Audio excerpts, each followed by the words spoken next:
পহেলগাঁওয়ে যখন জঙ্গিরা নিরীহ পর্যটকদের ওপর গুলিবর্ষণ করার পর আতঙ্কের আবহ তৈরি হয়েছে, তখনই মহারাষ্ট্রের এক পরিবারকে রক্ষা করেছিলেন তিনি।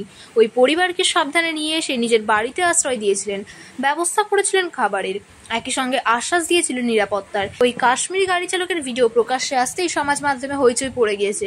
সেই ভিডিও ভাইরালও হয়েছে। সংবাদ মাধ্যমের প্রতিবেদন অনুযায়ী কাশ্মীরের ওই গাড়ি চালকের নাম আদিল। ভাইরাল সেই ভিডিওয়ে দেখা গিয়েছে পহেলগাঁওয়ে ঘুরতে যাওয়া এক মারাঠি পরিবারকে বাড়িতে নিয়ে গিয়েছেন ওই গাড়ি চালক। ভিডিওয়ে মহারাষ্ট্রের ওই পরিবারের এক মহিলাকে বলতে শোনা গিয়েছে, ইনি আদিল ভাই, গাড়ি চালকই ভাই পর্যটকদের তার নিজের বাড়িতে নিয়ে এসেছিলেন এবং তাদের নিরাপদে রেখেছিলেন। আমাদের খাবার খাওয়ানোর পাশাপাশি নিরাপদে থাকার ব্যবস্থা করেছিলেন তিনি। সকাল থেকে তিনি তাদের আশ্বাস দিচ্ছেন এবং আতঙ্কিত না হওয়ার জন্য মনোবল জোগাচ্ছেন। ভিডিওয়ে বাকিদেরও আদিলের প্রশংসা করতে দেখা গিয়েছে।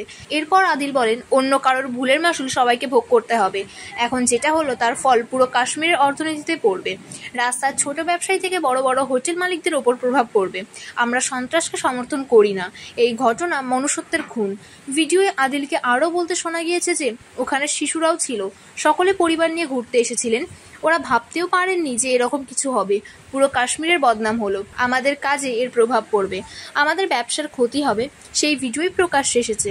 ভাইরাল সেই ভিডিওটি পোস্ট করা হয়েছে সাবা খান নামের একটি এক্স হ্যান্ডেল থেকে। ভিডিওটি ইতিমধ্যেই বহু মানুষ দেখেছেন, লাইক এবং কমেন্টের বন্যা বয়ে গিয়েছে।